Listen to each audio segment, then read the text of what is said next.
Guys, જય શ્રી કૃષ્ણ. કેમ છો બધા?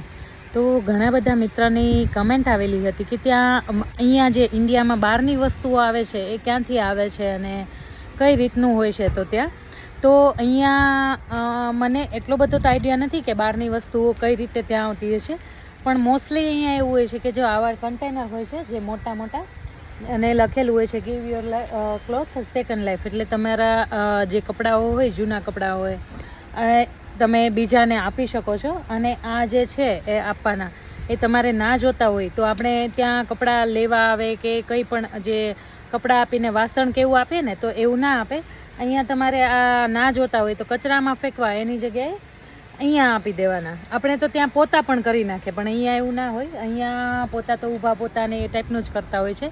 અને મોસ્ટલી અહીંયા વુડન હોય છે, કાર્પેટ હોય છે, એટલે બહુ જરૂર ના પડે. પણ અહીંયા લખેલું જ હોય છે. જો અહીંયા લખેલું છે નો બુક ને નો ટોયઝ. આ ખાલી કપડાનું છે. અને અહીંયા બીજું પણ લખેલું છે ક્લોથિંગ છે, હેન્ડબેગ છે, શૂઝ છે અને ફેશન એસેસરીઝ છે. એટલે એટલી વસ્તુઓ હોય ને તો તમારે આમાં નાખવાની હોય છે. અને આ તમને આખું ભરેલું દેખાતું હશે. અહીંયા બીજું પણ છે જે મેં કીધું એ રીતે.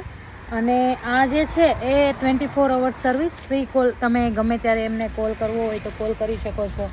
અને જ્યારે પણ આ ભરાઈ જતું હશે તો ત્યારે આ અહીંયા જે લોક મારેલા છે એ માણસો આવીને કલેક્ટ કરી જાય છે. અને પછી કદાચ બહારની કન્ટ્રીમાં વેચવા આપતા હશે કે મને બહુ આઈડિયા નથી, પણ આ રીતની અહીંયા સિસ્ટમ હોય છે કે જૂના કપડાઓ આપણે ફેંકી દેવા એના કરતાં કોઈ બીજાને યુઝ થઈ જાય.